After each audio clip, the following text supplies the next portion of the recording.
Good afternoon.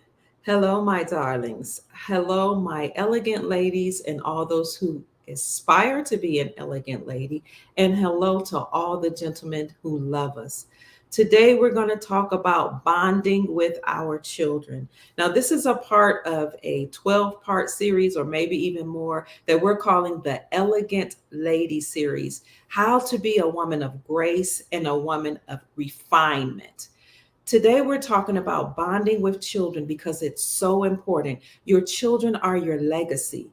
Your children will continue on and they will pass on your values to their children. They represent you in every segment and aspect of their lives. So it's very important for you to bond with your children.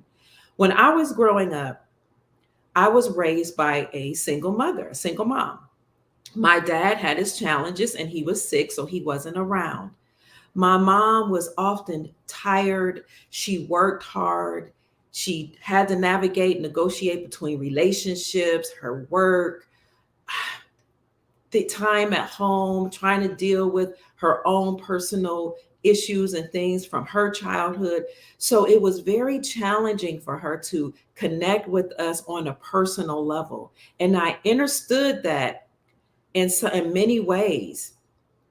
But because my mom was such a strong woman, she had to do so much work. I really felt bad about that.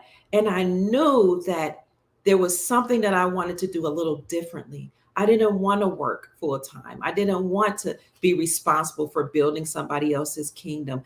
Of course, I wanted to experience working a little bit, but I desired more than anything to be a mother. And when my mom, she still laughs about it every now and then, when she would ask me, "What do you want to do with your life?"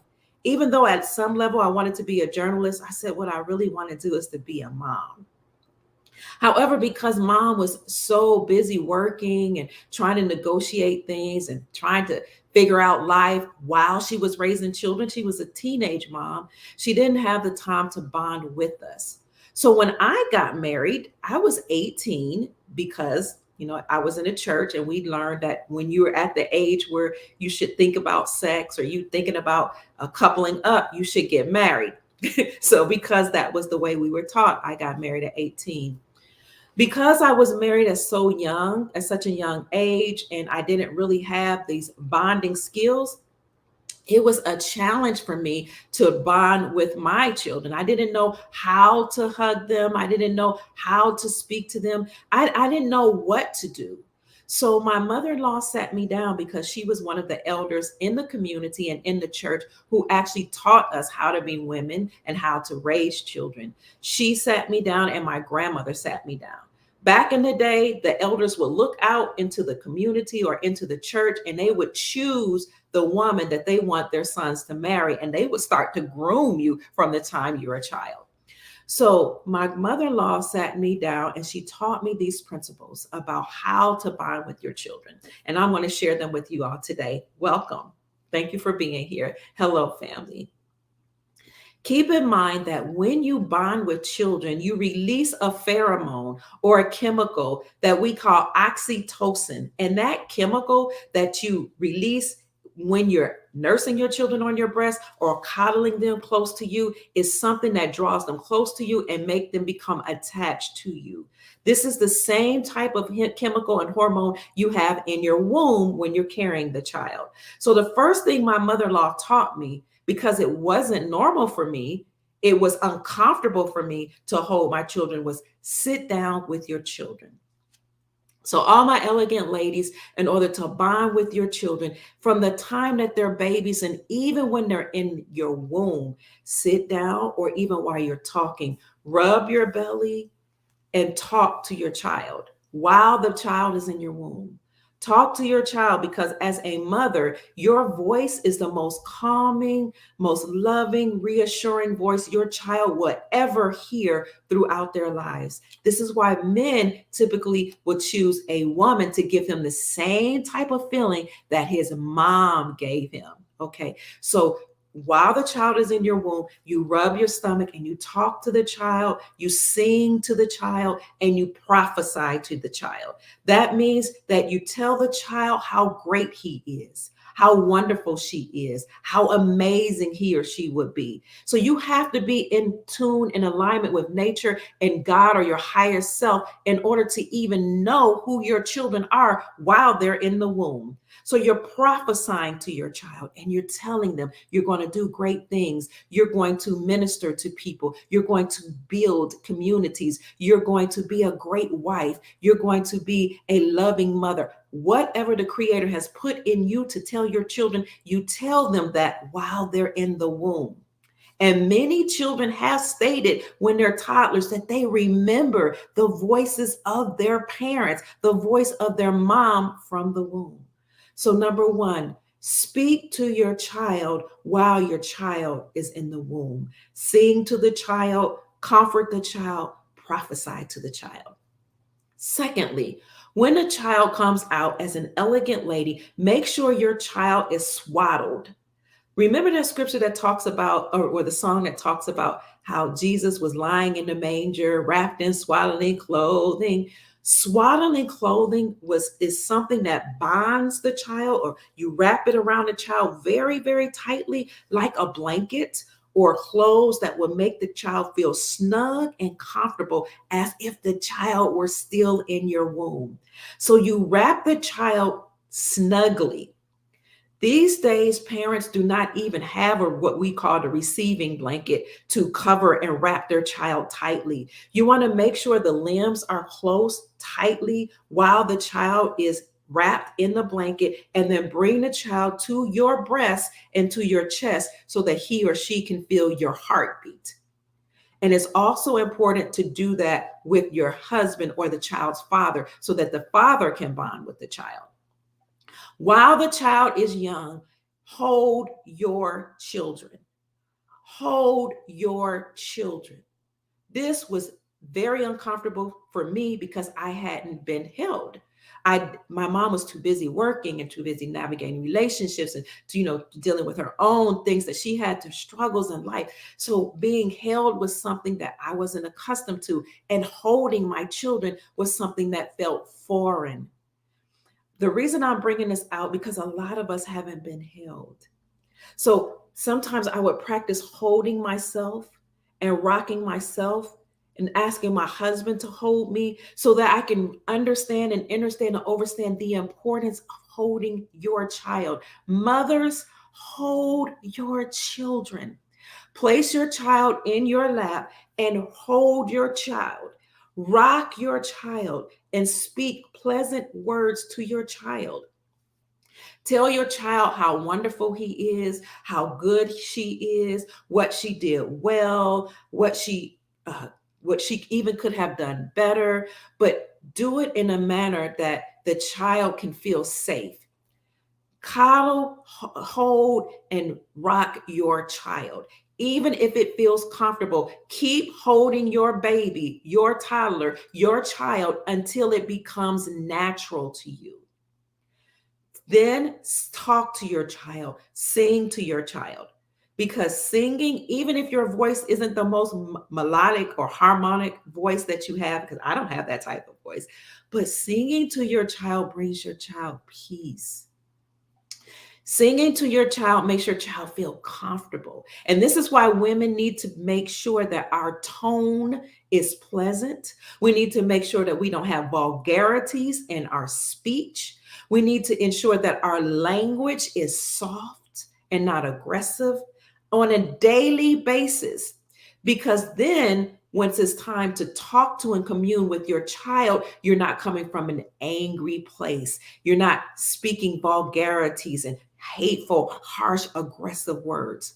Bonding with your child is so important in life because this will set the precedent for how they relate with other people. So let's recap.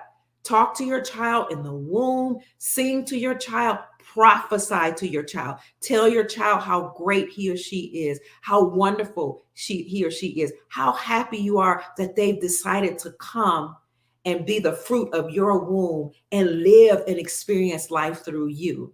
Tell them about the great things they're going to do when they come out of the womb. When they're out of the womb, swaddle them in tight clothing or tight blankets so that they feel secure and bring them close to your chest.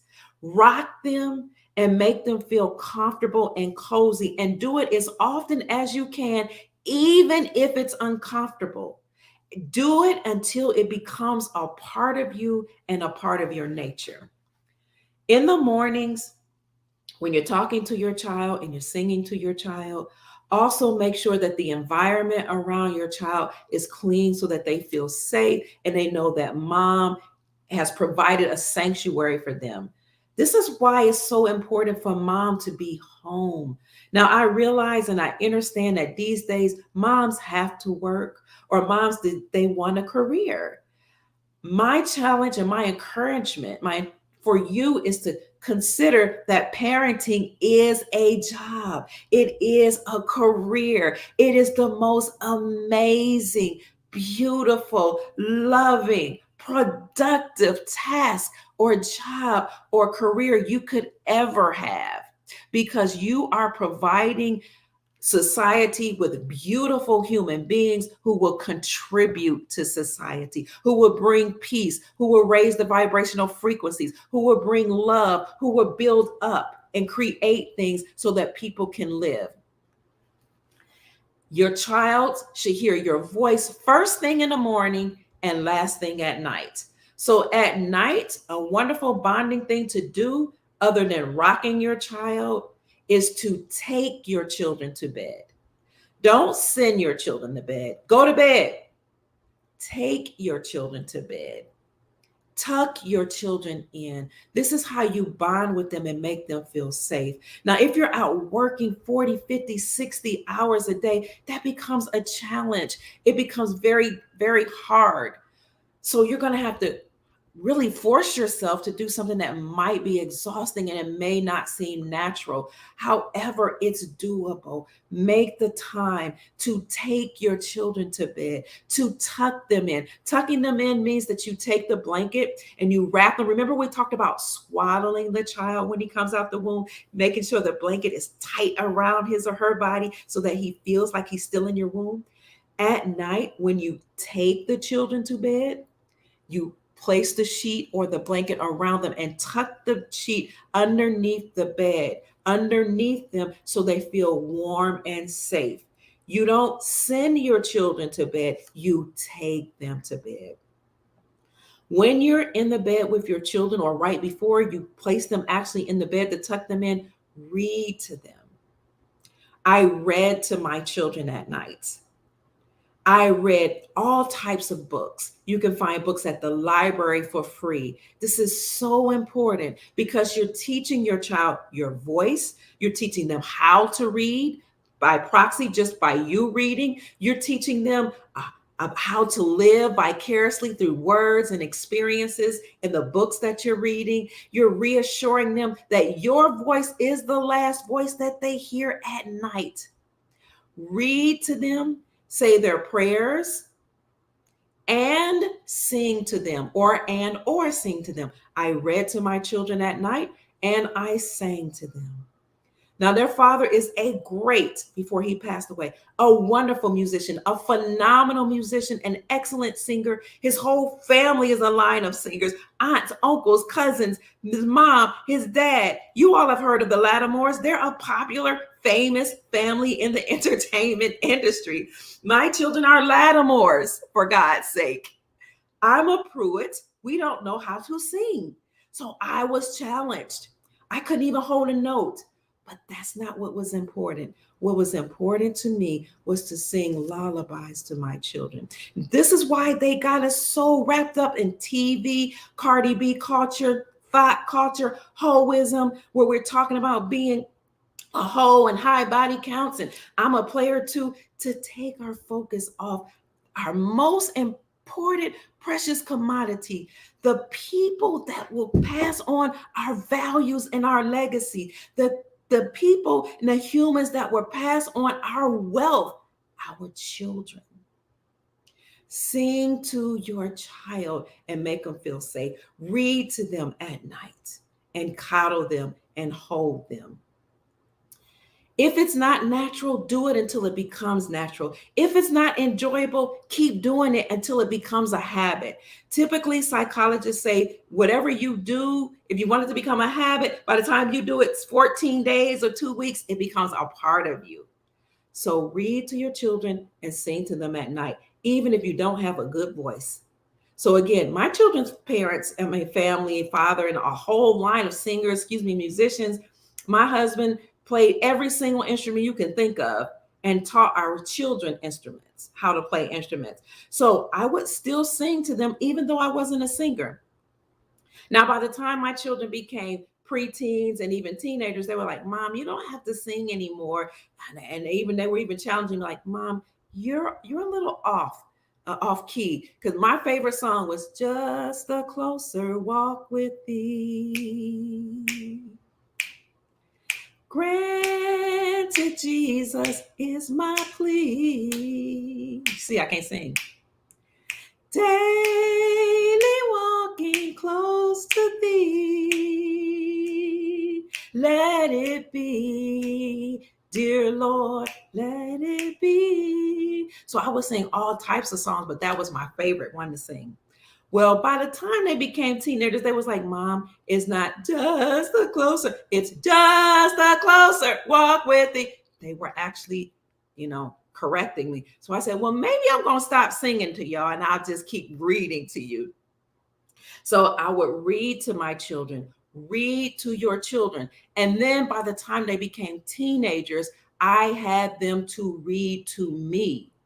Take the time out to read to your children and have them to read to you. So there would be time, they were teenagers. They would climb up in the bed with me, or either we would sit around a table or on the floor, and I would get books that I found that were educational and inspirational and encouraging to read to my children. One of my favorite two books was The Pact by a group of doctors who made a pledge to all go through medical school and practice together, Black African American males, and a book by Ben Carson called Gifted Hands. But I read all sorts of books. My son's favorite book at 8 was Robert Kiyosaki's book, Rich Dad, Poor Dad. He went on to become an economist, graduate through school, went to college and became an economist. My other son enjoyed reading books about real estate like his dad. And then he went and got a real estate license and became the youngest broker in Kentucky.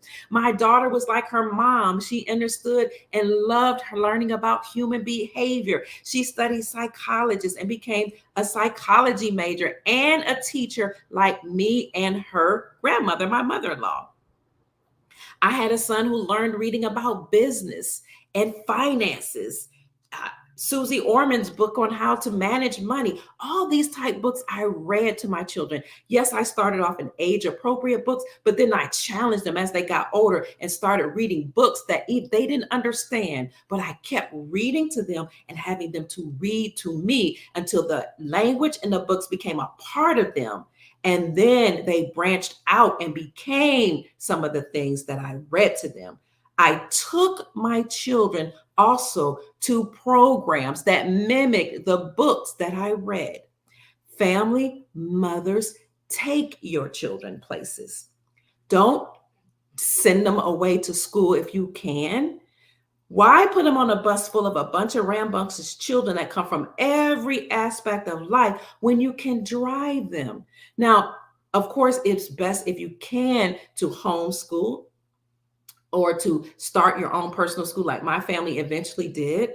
But take your children to school. They will have that extra bonding time with you before you have to go to work or before you have to maintain the duties of the home. Not just school, but take your children to extracurricular activities.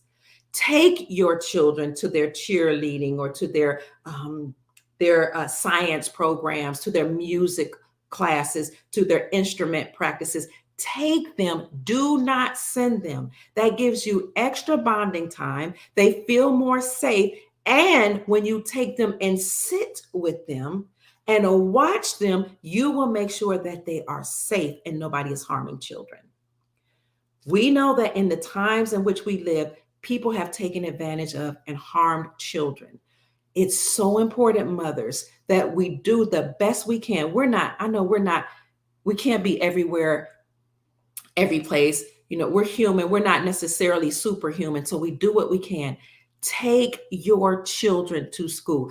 Take your children to soccer practice. Take your children to extracurricular activities and sit with them.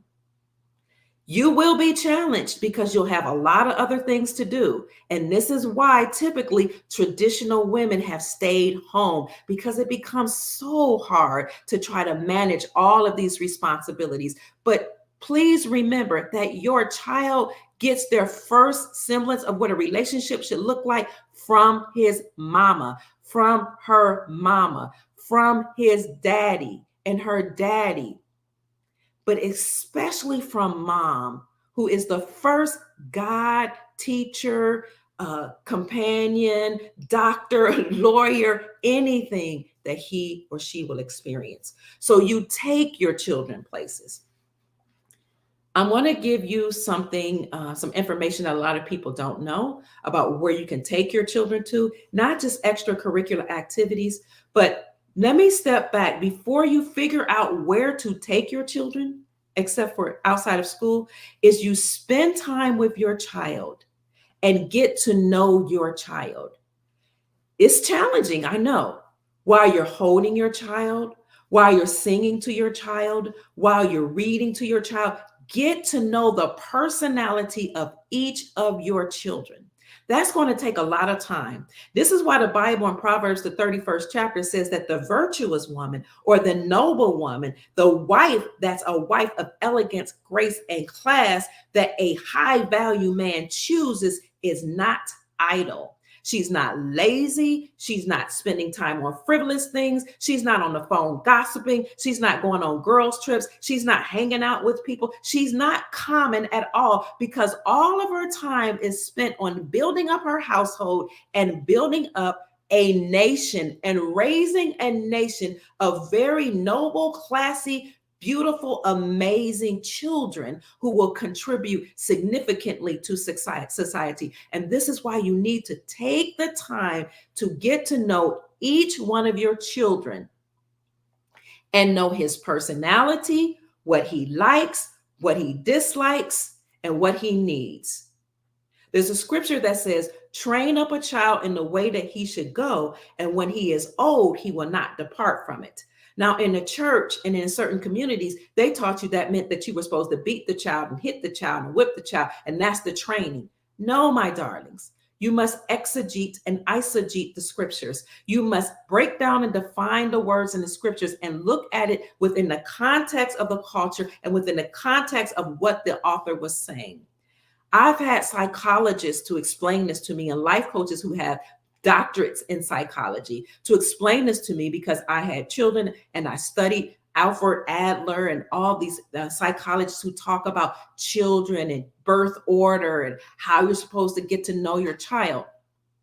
And one of my friends in Louisville, Kentucky, who is an expert psychologist, says that scripture, train up a child and the way that he should go, actually should be defined as, or understood as, train up a child according to his bend. And when he is old, he will not depart from it. Train up a child according to her personality. And when she is old, she will not depart from it. If you train your child depending upon how that child was formed, the personality of the child, then as the child grow older, the child will stick to the morals and principles that you have taught her. But it's very hard to do that, I know, when you have to work and you have a husband and you're navigating through your emotional trauma that you may have experienced, like I did as a child, and you have many children. But you must make the time for each of your children, understand their psychology, their inclinations, and you train them up according to how they are designed. It's not good sometimes to give all of your children the same type of training. Now, basic principles, yes, but how you shape them should be based on how their personalities are. You see, that's an extra challenge. It takes knowing your child. It takes caring about your child. It takes desiring to do the best for each child according to his or her personality. An idle woman will not make time to do that. A lazy woman will not take time to do that. A drunk will not take time to do that. A drug addict will not take time to do that. A woman that's facing a lot of trauma, abuse, arguing in the home, fighting against the father, yelling up at work, will not have the time, energy, or space or presence of mind to do that. Take the time to get to know each of your children. Carve out time in the day to spend with each of your children. That's a challenge. But this is what noble women, women of high value do, women who are trying to and making sure that they are adding to the value of their husband or of their family or their legacy and bloodline. You make the time to do these things in order to build a relationship with your child. So later on, your child will be able to talk to you. Your child will feel a little more comfortable because you've built a relationship, because you've bonded with your child. Now, it's not going to always be easy because as a mother, you're not just loving, you're not just nurturing, you're a healer, you're fixing things, and that sometimes you're going to have to be a judge. You're going to have to mediate between your child and the other siblings. You're going to have to correct your child when the child is out of order. But it becomes easier for the child to listen to you when they know you've already established a relationship. And it all starts in the womb. So if we can recap, talk to your child, sing to your child, prophesy to your child in the womb. Rub your belly while the child is in the womb.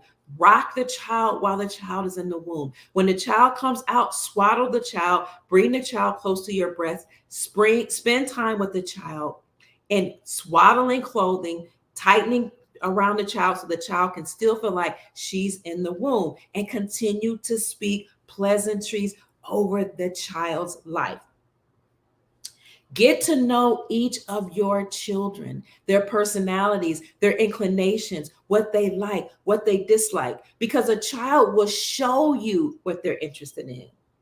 When I was young, I was always reading and writing, always. My mom knew I was going to be some type of journalist. I knew it because I loved writing. My granddaughter, who will be 7 in a couple days, since the time she was 4, would take napkins and anything she could find and wrap them around her baby doll and create clothes. Now she takes her old clothes, old socks, old shorts, old shirts, any fabric she can find and cut them and make clothes. She's 6 for her dolls, and she braids their hair. She puts jewels and things in her hair. She beads her hair. She knows how to do twists in her hair better than I do.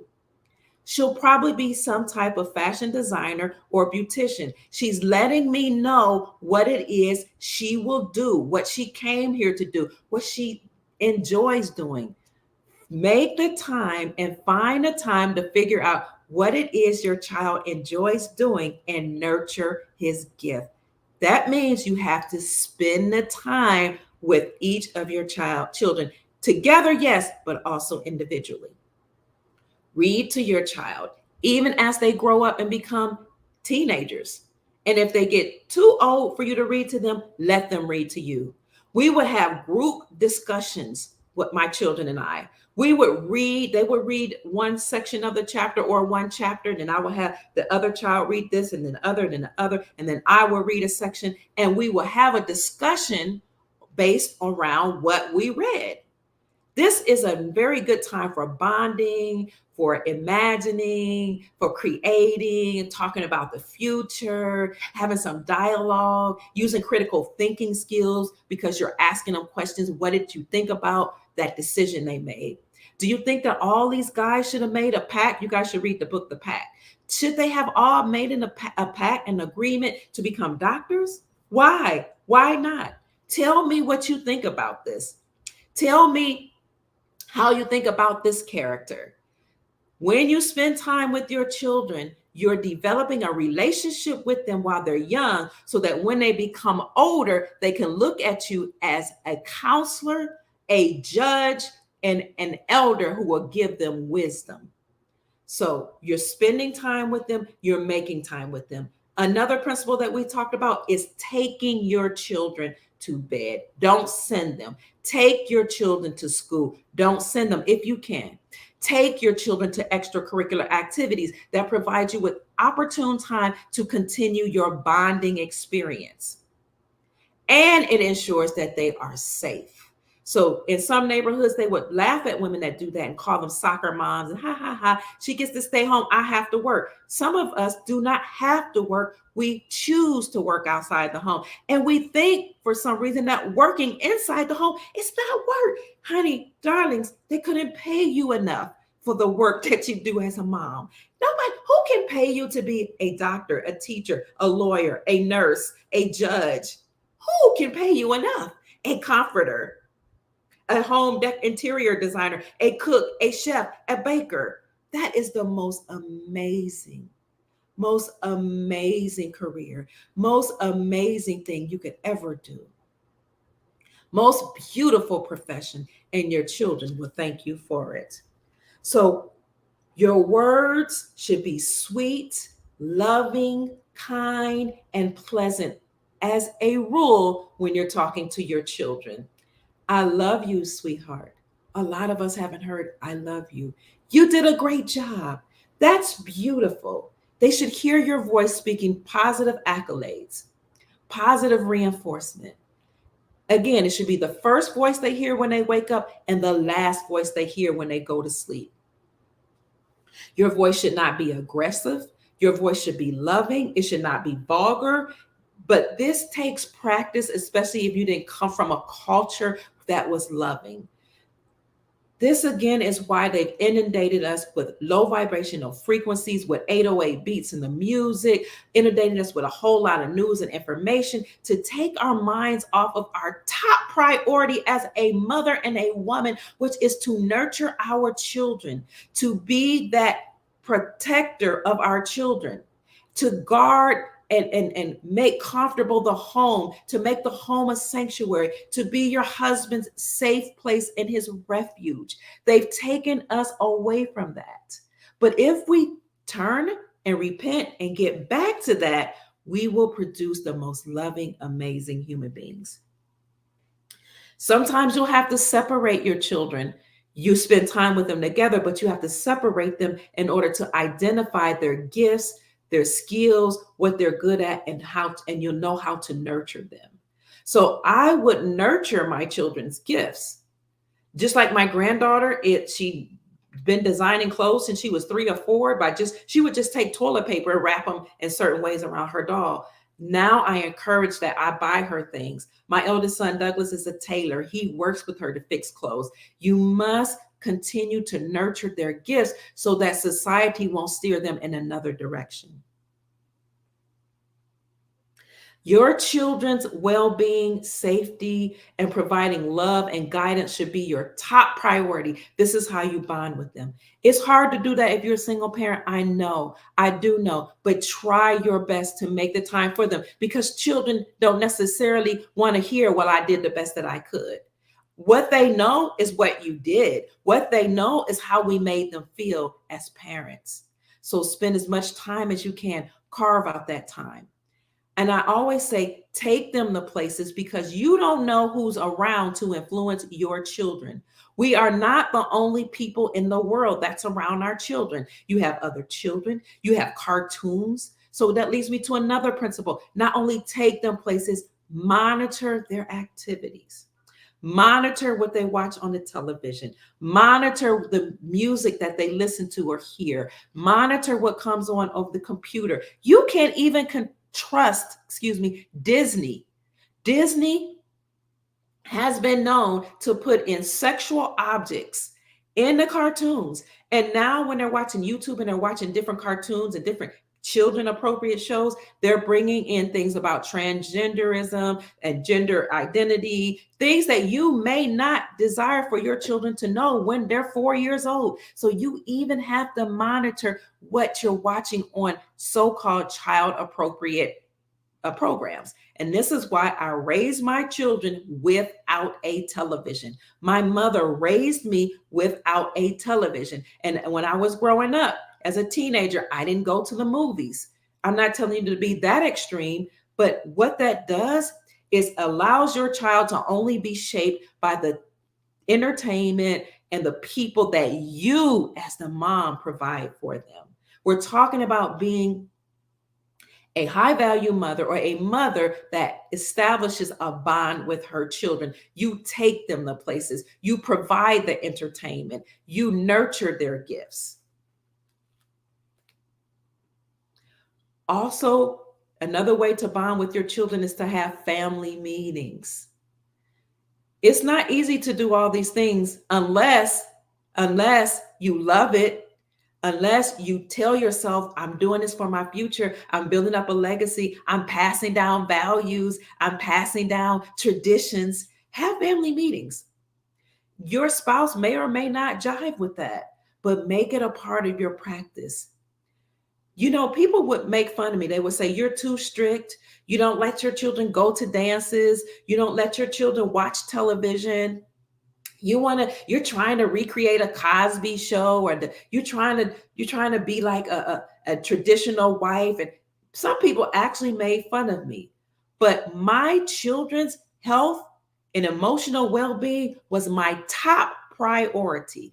Even when their father and I separated and I was a single mother, I knew I had failed in that I wasn't able to keep the relationship together at that time. And I had to go overboard, in my opinion, to make sure my children still had me present every day, still had me reading to them, singing to them, prophesying to them, spending time with them, getting to know each of their personalities, nurturing their gifts.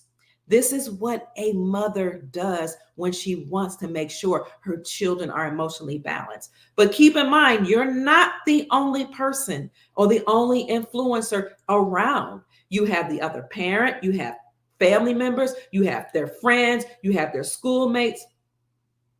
But if you're the type of mother I am, hand select the children for your children that you want them to hang around. I hand selected my children's friends. Now, that may be a bit overboard for some people, but what I did is I provided an environment where the only children that they could choose to be friends were the children, for the most part, not all, in all parts, had the same values as I. So I raised them in certain environments. I did not allow them to have sleepovers. I didn't allow people spend the night at my house.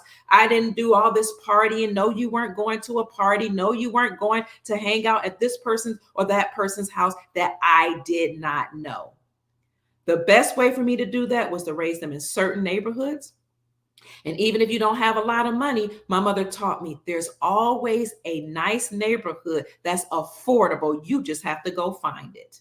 And since she told me that as a young lady, I knew I could find it. Even when I was separated from my husband and didn't have a high income, I found safe, comfortable environments. And even everybody's not able to do that. But even within those environments, I made sure that the only people my children hung around were the people in the church. And still, I was very protective over them. They didn't hang out. You did not go over to people at church's house without me. No, you did not. And you never spent the night. No.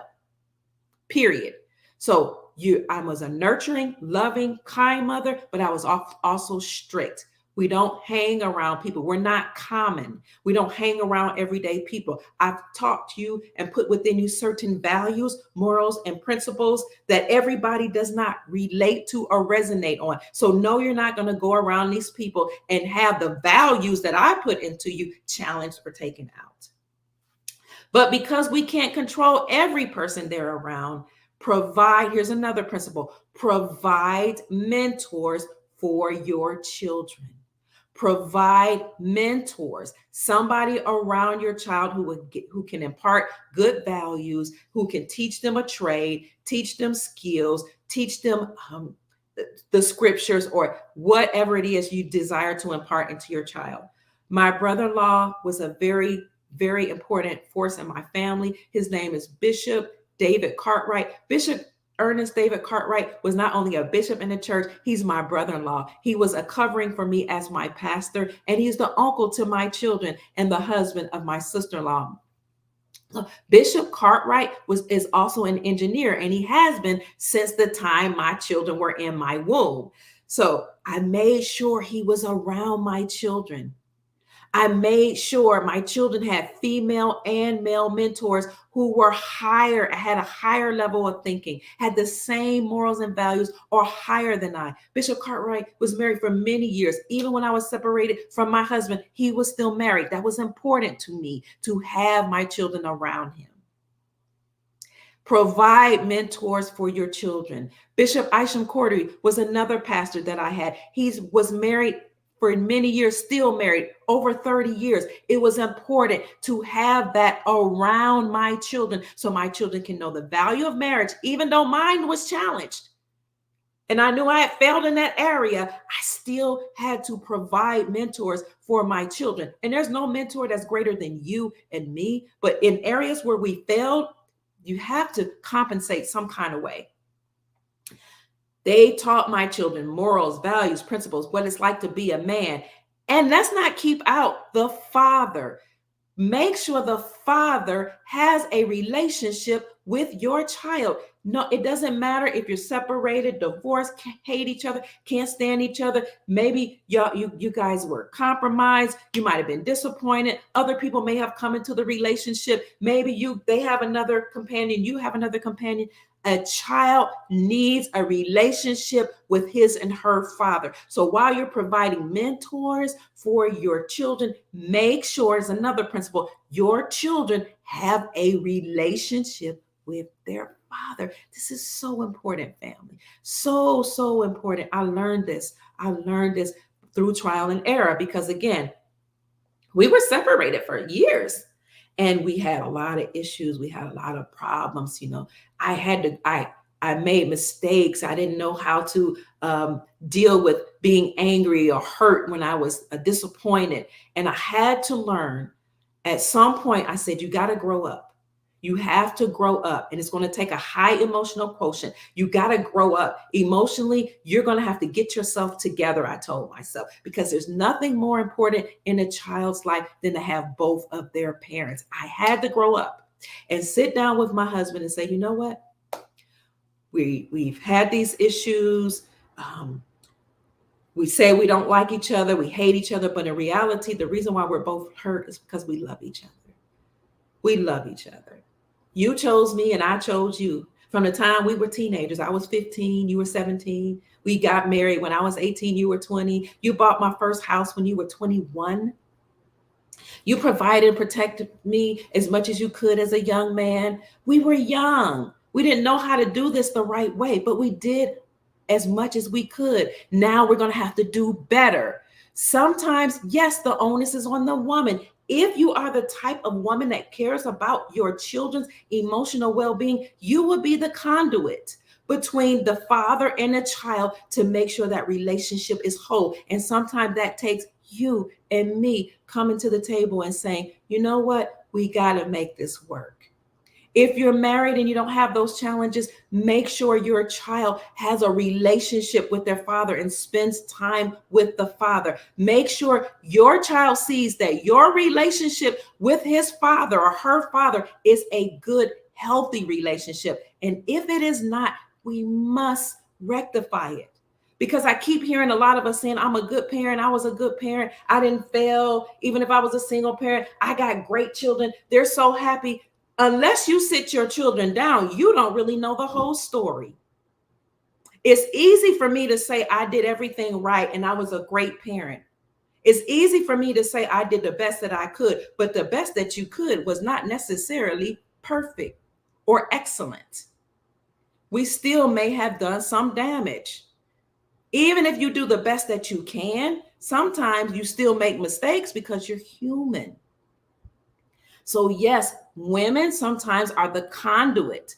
We are the ones who navigate and negotiate between the children and their father to make sure that relationship is whole. So while you're providing mentors for your children, make sure that mentor is also their father. My brother-in-law, Bishop David Cartwright, told me that each child needs to have at least 3 or 4 people outside of their parents in order to be whole. 3 or 4 people who can mentor them to make them feel safe, to pour into them, to provide structure and discipline and values and morals. 3 or 4 people outside of their parents. He taught me that as a young mother when I was in my 20s. Remember, I got married at 18, had my first child at 19, and I was a foster mom. So since he taught me that, I made sure they had a relationship with their father, and I made sure they had a relationship with men who were older, their uncles, not just any uncle. Even some of my uncles, God bless them, and my family members had drug addictions, alcohol addictions, weren't faithful to their spouses, just, I mean, I'm not talking about making mistakes. I'm talking about it was a lifestyle. No, I didn't raise my children around them, and I didn't let them spend time with them in terms of, you could love them and say hi at a family reunion, or if I go to visit, kiss on them, hi, give them a couple dollars, and then we're gone. Because I made sure that the environment that I provided for my children was conducive to their emotional well-being. So I provided people outside of me and their father to mentor them, whether it was pastors, because I believe in male coverings and male leadership and men putting characteristics and values in men. And my daughter had my mother-in-law, because my mother-in-law was a pastor. She was a loving woman. She helped my mom to raise me. She put good values in me. My Aunt Henrietta put good values in me. That was my husband's mom, auntie. I made sure that my daughter had those her family around her. Her Aunt Darlene, and her Aunt Darlene was a very strict, sometimes very mean woman, but she meant well, and she was a businesswoman. That was so important to me. And she started her own school, and she hired me to teach in the school, so I didn't have to go out and work when I was a young mother. So I made sure she was around my daughter. And then when I got into church, there was a woman by the name of Minister Doris Horton. My pastor, Bishop Cordery, and I made sure that Doris Horton was a mentor for my daughter, because Minister Horton was a woman she was like in her 20s and 30s. She was a single woman, but she was a virtuous woman, and she still is. She kept her body. She was sweet. She was pleasant. She was loving. She was an entrepreneurial woman that still was very feminine and soft. Even her preaching, she was feminine and soft like I. So I provided mentors for my children. Now, there will be other people, again, outside of what you provide that will influence your children. For example, when you send your children to school, they're around other children. If you're separated, divorced, when you send them to the other parent, the parent may have different values, or the people that they're around. So you have to provide as much structure and love and nurturing and guidance and mentoring as you can.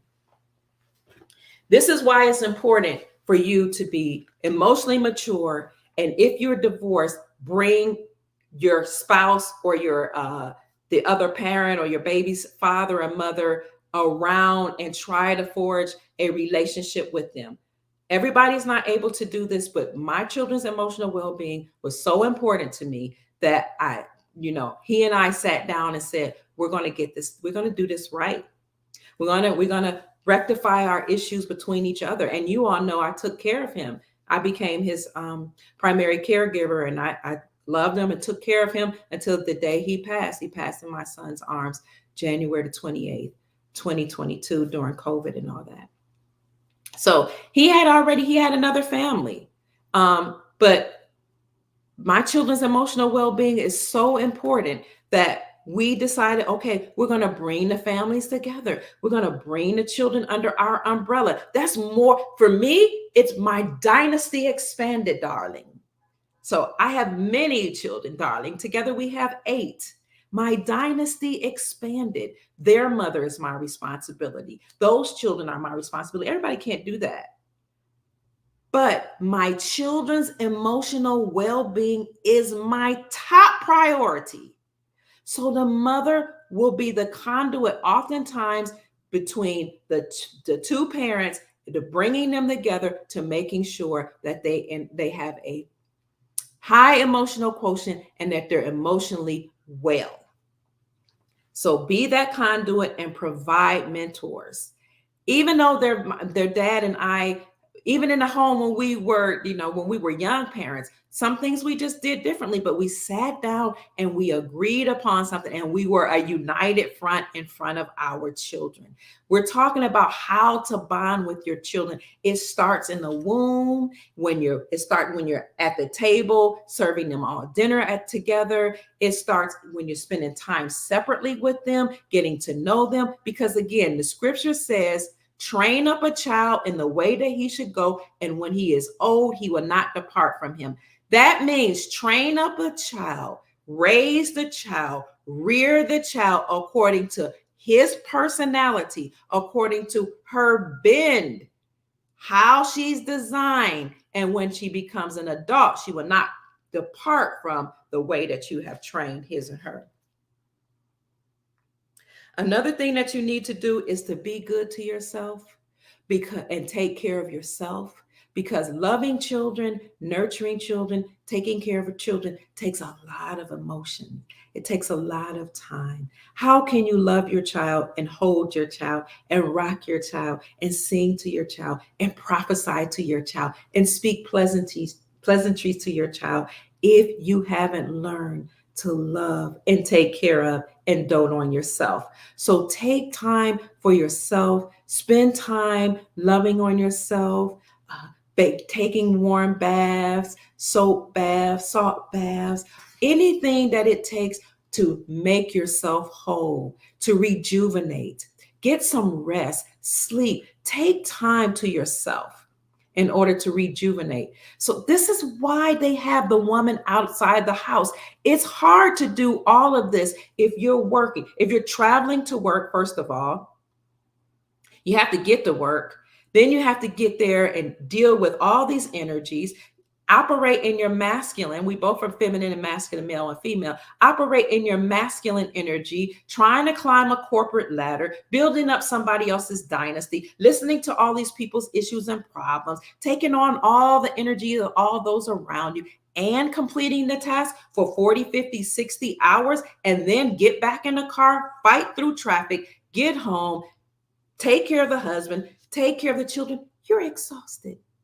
Asking you to read a story at night to your child is too much for many of you. But when your child is your first priority, you will make some decisions. And this leads me to another principle. Take accountability for what you've done well and what you have not done well. Parents do not like to say where we have failed. We don't, for some reason, we just say, do it because I said, which I get that, because you are their judge. But when they tell us certain things that we've done have hurt their feelings, a lot of us will just say, well, I did the best I could. So, and that's it. Okay. But do you want to know how to really bond?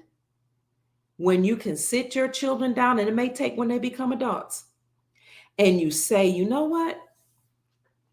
I've made mistakes in my life. I need to take accountability.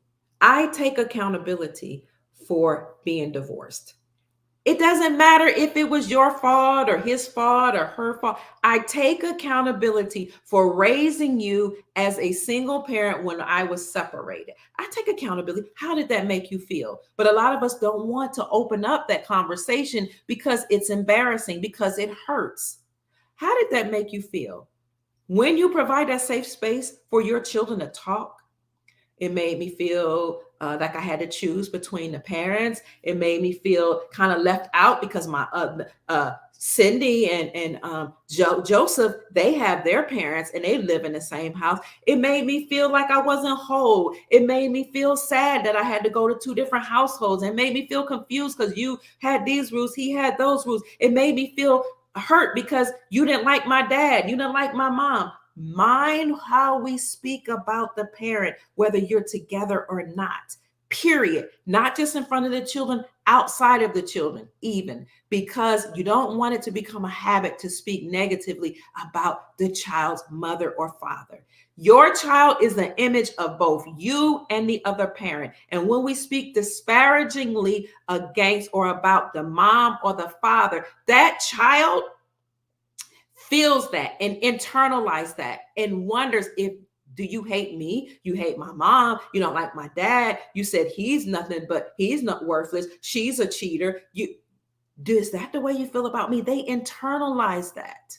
So we have to be mindful how we speak and take accountability. Take accountability. Do you know I actually have had several conversations with my children, thanks to my pastor. I didn't do it of my own. He preached one day and he said, you know what? Some of you women wonder why your children are whores. It's because you're a whore. We don't like that. No, don't call me a whore. If you're out laying with a bunch of people at the same time, especially if you're a Christian and it's against your morals and values, we used to call that whoring.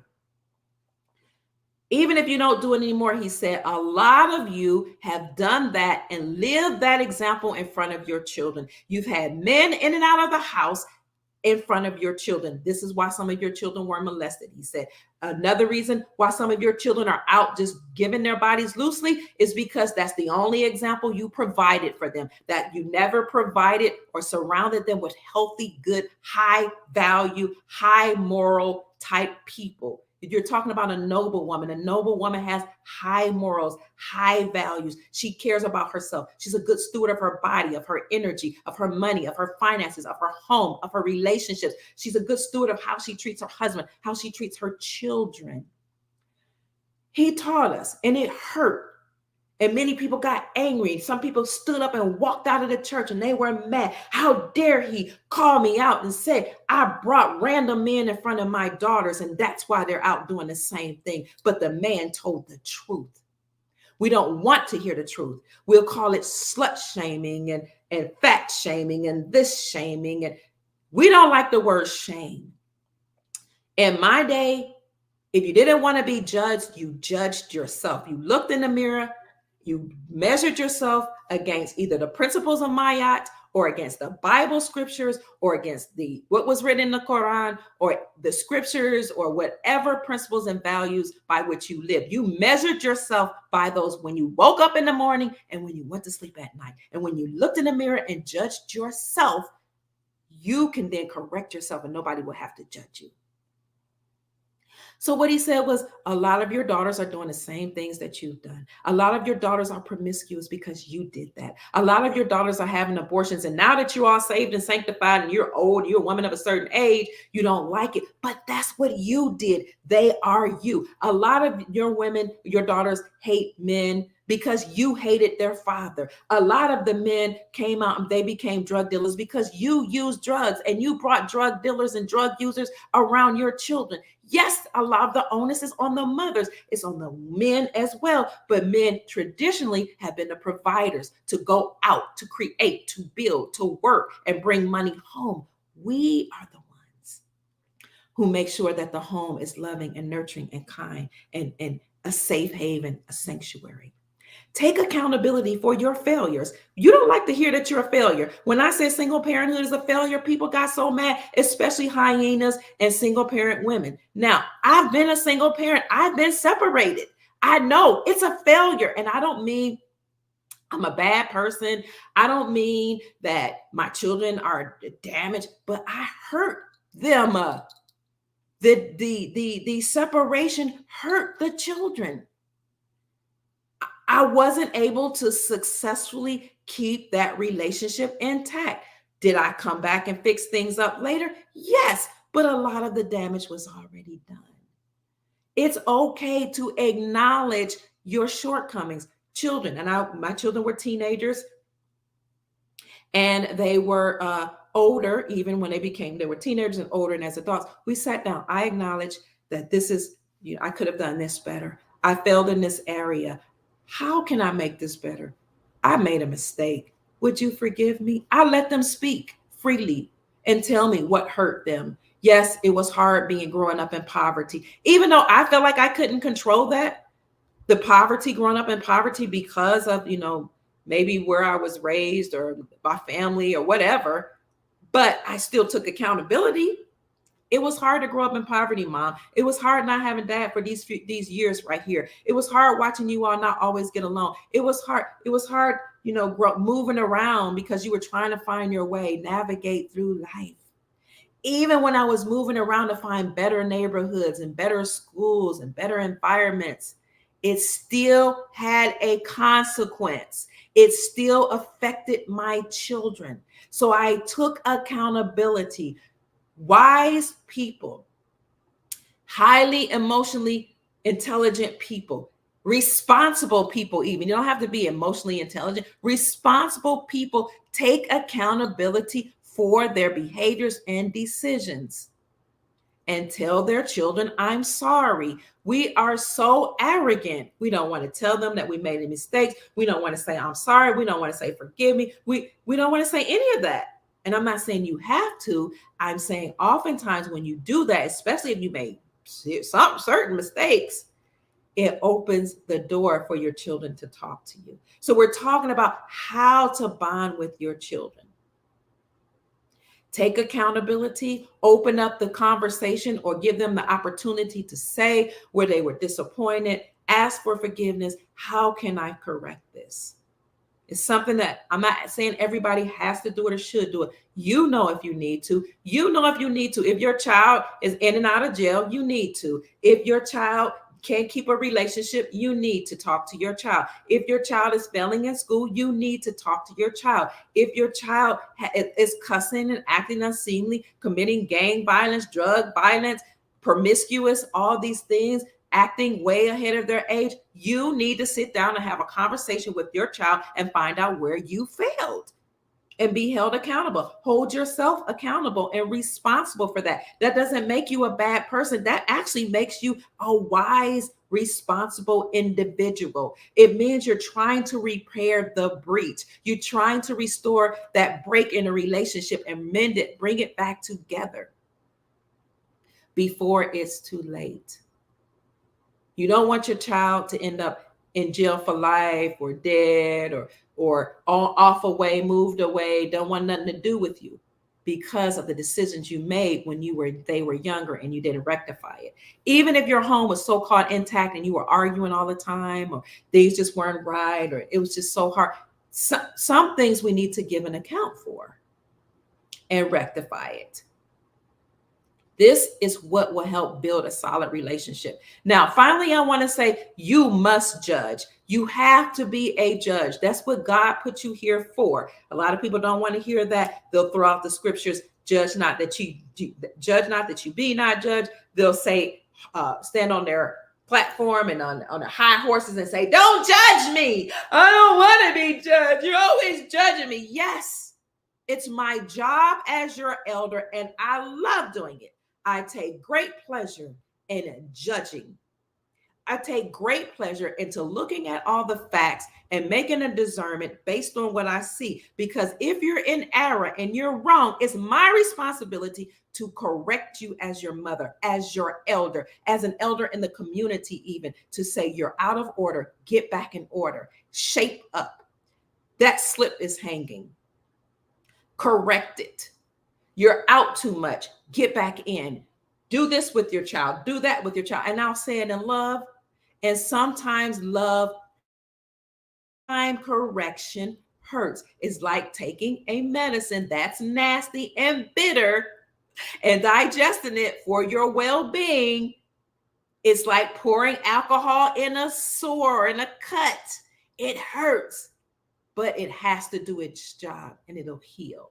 So if you've done these steps, you've bonded while the child was in the womb, you sang to the child both in the womb and out of the womb, you've raised the child in love, you've read to your child, you've also taken the time to find out what it is your child likes, what he's good at, what he's not good at, and nurture his or her gifts. My children's father was an excellent musician. He taught each of them at least 2 instruments, but more. They had to learn the piano and they could choose their own major instrument. He nurtured that gift.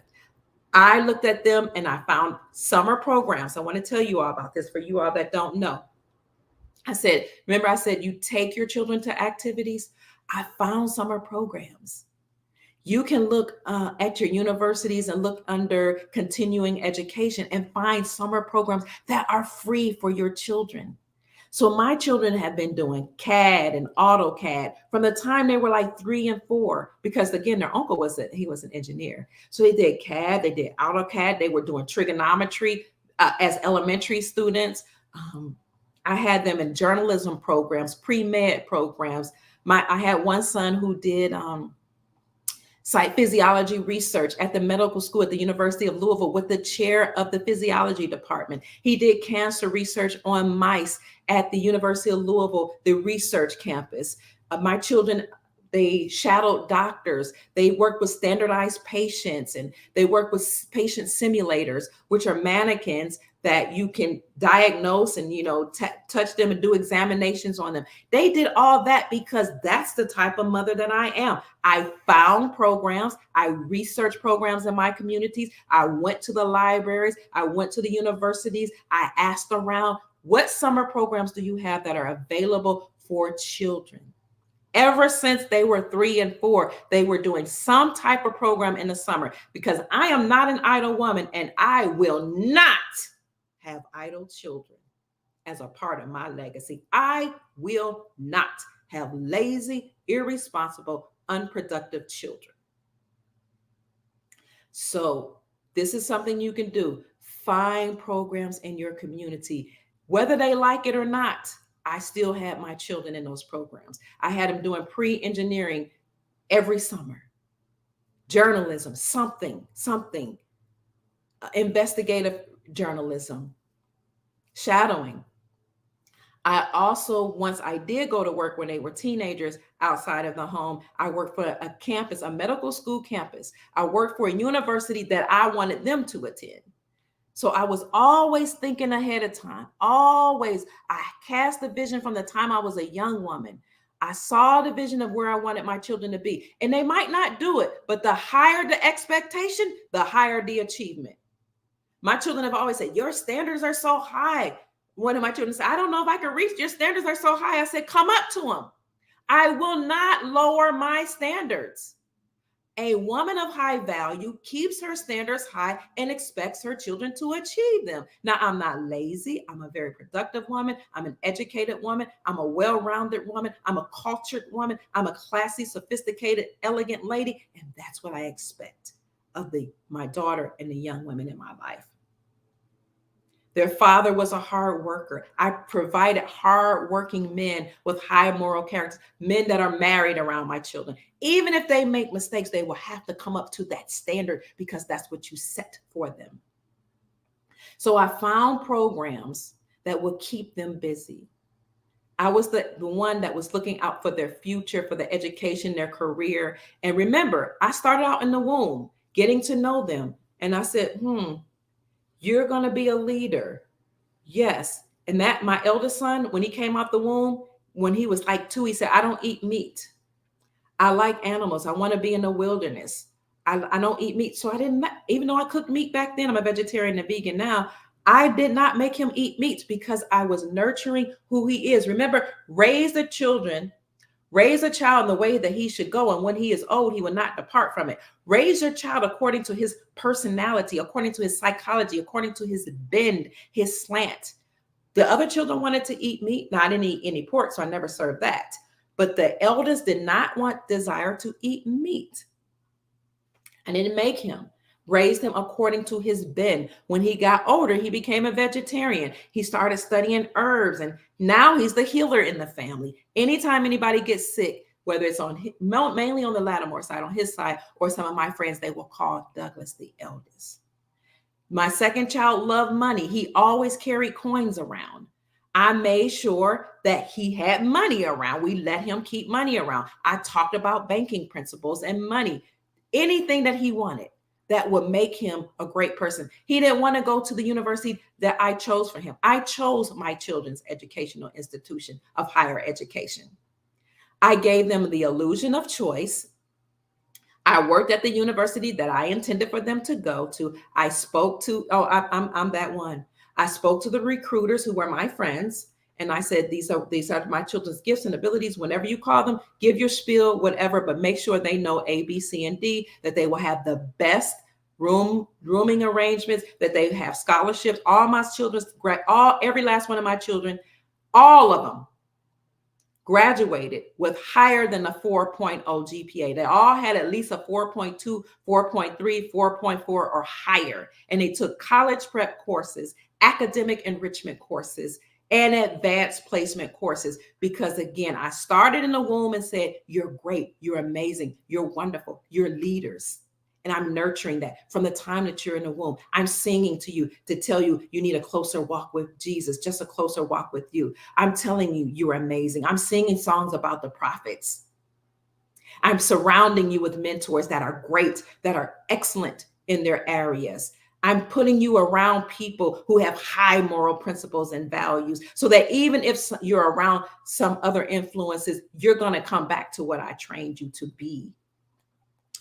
I also organized as a parent extracurricular activities for their schools. So I was parent of the year almost every year of my children's educational career in throughout school, because I sat down with the principal. I knew all the principals, all the assistant principals, the teachers, the janitors, everybody. You need to make time to get to know everybody that you can that's going to be around your children and within the realm of influence of your children. I had all of their email, their phone numbers, all of that. And I arranged extracurricular activities, not just for my children, but for their whole class. I would take them to the college campus, take them to the medical school, take them on fun activities. My sister-in-law took them to meet congressmen, congresswomen. They were paid. My children were pages for congressmen, running errands for them when they were in elementary school. Because when you're concerned about your bloodline and your legacy, you will make sure you first have a vision for yourself and your family, and make sure every single activity that you do is in alignment with your vision. But it starts early. Even if you haven't done it in the past, you can start today. This is how you bond a relationship with your child and create legacy. You control everything that you can. You don't leave life up to circumstance or happenstance. I selected the schools, I selected the colleges, I let them choose the careers. But again, I nurtured those gifts. The extracurricular in their spare time, you didn't play. I don't have time for play. Life is, you can enjoy life. We can go to picnics and parks and do things together with the church or the community that I established. Yes, when they were younger. But you're not going to be out here kikiing, caca, and partying. That's just not how we do in my bloodline, my family. I don't tolerate it. Now, when they got older, and they may have done certain things in college, trust me, if I saw it, I corrected it. But my point is, control what you can. This is your legacy. This is your dynasty that you're building. What do you want it to be said of you and your legacy for generations? A lot of us are only thinking about the weekend. Tomorrow, I'm going to party. I'm going to do, and it's okay to have fun if you've earned it.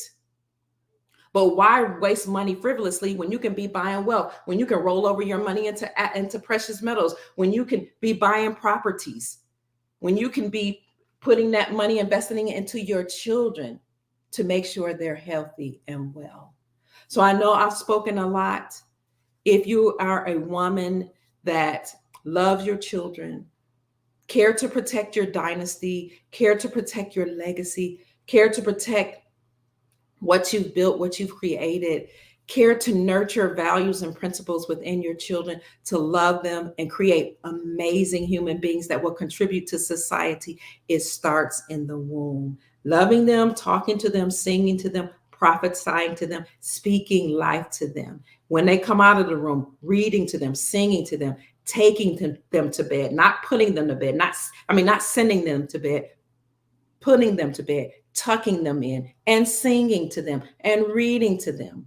When they get older, they can read to you. You take them to school. When it got to the time where I didn't like I saw the schools were trying to steer my boys into certain classes, they were saying, well, your child has behavior issues. And I'm like, no, that child came from me. Do you know who I am? There's no way my child has behavior issues. And what I recognized, I started going in those schools and volunteering, was that certain boys that had brown hues, they would steer into certain classrooms and label them as behavioral disorders, even if they didn't have them, so they can get more funding and put their kids on medicine. And that wasn't going to happen on my watch. So I started going to the schools and volunteering, teaching in the schools. Even when I was working on my master's degree, I said, I got to make the time to, even if I just come at lunch time and sit with my children, volunteer, create programs for them to do after school. I was very busy there, meeting their teachers, meeting the janitors, talking to them, having relationship with them. It was that important to me. And when it got to a point where I saw that I didn't like the agendas and some of the ways they were teaching my children, I pulled my children out and homeschooled them. And then my sister-in-law created a school and we taught our own children. And let me tell you, it's a lot of work being a mother. This is why traditionally women have stayed home. So I had children that had different learning styles. I had many children and foster children. They had different learning styles. So that meant after school, those that learned differently, I would sit down and actually reteach him or her the lesson, or sit down and have them to teach it to me, because when you teach the principles, then you get it. You have a better understanding. So I would let the teachers do their job, but I would not, that is not the responsibility of the teacher actually to teach my child. It's my responsibility, but I'm giving away some of that responsibility by sending them to school, but it's still my responsibility and accountability to ensure that my children learn. So I did homework with my children. Took a lot of time. I retaught the ones that learned differently. I even sang songs to them to help them to do well in school. I had one children that he learned very differently. He couldn't just sit there and learn with the rest of the people. He needed individualized attention. Still graduated with a 4.2 GPA, still went on to college and went to business school and did what he needed to do to succeed. So I would say, okay, you'd had your lessons at school. Now let's sit here and I'm going to reteach you what you learned in school. And there were times he had vocabulary tests, and before the teacher could test them, I would test my children at home. Okay, I'm looking at your assignments. I want to know what you're doing, what you're reading. I'm making sure you're sitting down doing your homework. I'm doing it with you. If I don't understand it, I'm going to ask your dad. I'm going to ask this person. I'm going to get a tutor. Even when I didn't have a lot of money, I'm going to hire a tutor. If I can't pay a whole lot of money, what can I do for you? Can I exchange something? Can I barter something with you so that you can tutor my child because I don't understand this math? And I was saying to this particular child, you're going to get an A.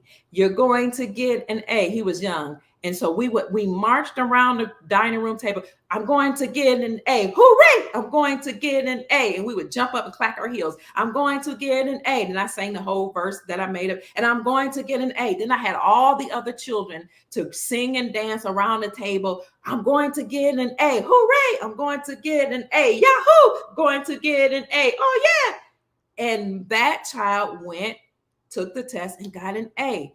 Yes, it can be done. When I learned that the schools weren't making sure that each child had a book, I said, how is it that this child, I'm looking at, he's got A pluses, 100s, 102, 105, 110 out of 100 on his test, but on his progress report, not the report card, but the report that comes before the report card in the middle of the semester, I see a C here. How is it that, and I made my children bring all their tests and papers home. I see all of these tests. He's got above 100 and he's brought home a C on a progress report. How is that? Because I don't have C's. My children are not average. They're excellent. I expect excellence. So how is this? And the teacher said, well, we ran out of books and we don't have books and the school's not going to provide books. And your child is able to make A's because, he's smart and he knows how to do the information. He just gets it, but he's not doing his homework in this particular class. I said, how is that? I make sure they do homework every day. And she said, well, he's not bringing a book home because those children that don't have books just can't do homework. And I said, and that's acceptable? And she said, well, yeah, nobody complains. And I said, that's unacceptable. So I went to the principal, the assistant principal they sent me to first. No, they sent me to a counselor. Then I said, yeah, okay. Yeah, I know you're having financial problems, but not on my watch. Then I went to the assistant principal. Then I went to the principal. Then I went to the assistant superintendent. Then I wrote the superintendent a letter. And I said, each child should have a book. And if you cannot afford a book, then we need to have fundraisers and do what we can. And I'm living in Middletown. I'm living in a middle income environment. because by this time I was working for the university. How is it that these schools don't have books for all of your children? And why is it that it's only certain children that don't have books? So you're giving the books to certain children first, and then whoever runs out without a book just don't get one? Not on my watch. So I said, either we can come up with the money and the books, or I'm going to talk to every single news station that I can, write every single newspaper, and I want to tell everybody how this school has failed my child and many of the other children. And you're not going to just provide a book for my son, you're going to provide a book for the entire class and make sure every single child in this class has a book. This is an advanced level, I think it was some type of high level math class, and how, I don't even know how he was bringing A's home on his tests, but he couldn't do the homework. You are an involved parent. This is how you bond with your children. They might get embarrassed. They might not like it. I don't care. But my children always knew mom would be there advocating for me, fighting for me, making sure I succeed. Even when they went to college, I would talk to. So I'm not that type of parent that believes that you have privacy. As long as I'm paying for something, or you have my last name or your daddy's name, or you come from your dad's bloodline, you're going to succeed. There's no privacy, not even in college. I went to the deans. I went to the president of the university and said, some African-American males are not succeeding like others because they don't have the support, the extracurricular activities that can shape them. There's nobody actually looking to make sure that they're thriving. There's nobody monitoring their progress. How is it we have statistics on everybody except for African-American males? My children are going to pass through this college in a year. So we need to create academic enrichment programs and academic support programs for every child to make sure every child thrives. And the president sent me to different people. Everybody didn't want to help me or work with me. I went back to the president of the University of Louisville. He said, you go right back to those people in different departments, to that dean, to that vice president, to that associate vice provost, to that chair of that department. And you tell them that I gave you the right to implement everything that you said you wanted to implement. Tell them I said, get it done. And we did. And if any of my children had any challenges, if they called me and said, Mom, I don't understand why I'm struggling in this area. Yes, I'm that one. I sat with the chairs of the department and said, this is an issue. How can we rectify it? And they would tell me, we've never had a parent that's this active. And I told them, it's because you have a culture that you tell parents that they're not allowed to become involved. But as long as these children have my name, I'm involved. And as long as they're going to pass on my legacy, they're going to thrive and succeed. So how can we rectify this situation? And we accomplished it. So now that they're older and they have their own mind, they do what they want to do, but the values have already been instilled. Because when you raise up a child according to his personality, according to his bent, still using the morals and principles of your family, of your bloodline, of your lineage, when they were old, they will not depart from it. Even if they're influenced by other influences, they will have to, it's still in them. They will have to come back to it. So my name is Dr. Kia Pruitt. I am elevating ladies and helping ladies to maintain an elegant, sophisticated, high-class, refined posture and become the most successful wives and mothers and ladies we can be, because a woman elevates the culture. The woman instills the values within her children. The woman provides safety, refuge, peace, and comfort to her husband and to her household. Her children raise up in the morning and call her blessed. They praise her when they awaken in the morning because they know she has their best interest at heart. And her husband does the same. Do you know that a man is revered and respected based on the type of woman that he has? A man is known by the woman that he's married. A man is praised and elevated based on not only what he has done and worked for, but the woman that he has on his arm. A man, when he sits in the gates, is praised and reverenced and loved and adored based on his woman. How she cooks for him, cleans for him, keeps his house, keeps him safe, keeps him sane, keeps the sexual edge off by making sure he leaves the house sexually satisfied. A man is praised based on how classy his wife is. A man of high value makes sure that the woman that he chooses is the woman he can take home to his mother. That's why you women that desire marriage need to make sure you have the buy-in of the mother. The mother is important. If the mother does not agree and she is not satisfied, if she feels that you're not sophisticated, not classy, you will not be a good parent for her lineage, her posterity. She will give him hell and not approve, and that will bother him. A man is reverenced based on the woman. Does she carry herself classy? Is she sophisticated? Is she refined? Or is she showing all her body? Is she always on her cell phone? Is she always on women's trips? Is she always gossiping? Is she idle with her hands? Does she not take care of her household? Or does she use her money and his money to make the household beautiful? Does she provide them and make sure with scarlet, like the Bible in Proverbs 31 says, she's not afraid of her household, for they are clothed in scarlet. They have royal, regal garments. Even if she can't afford a lot of money, she at least makes sure they're clean and ironed. Yes, we ironed. A man is respected by the woman that he selects. And this is why men will get a young woman, a moldable woman, a beautiful woman, a feminine woman, a fit, feminine, friendly woman, because he can show her off. She elevates him. She polishes him. She brings him peace. She brings him joy, and not sadness, but joy all the days of her life. And her children praise her and elevate her and admire her also. So that's it, family. I hope I said something to raise your vibrations and inspire you to create the most amazing, magnificent family and lineage and legacy that you desire and deserve. Thank you so much for your kind words. And my darling Amir, you're welcome. I love you all. Take care and make this a very amazing day. Bye bye. Peace, family.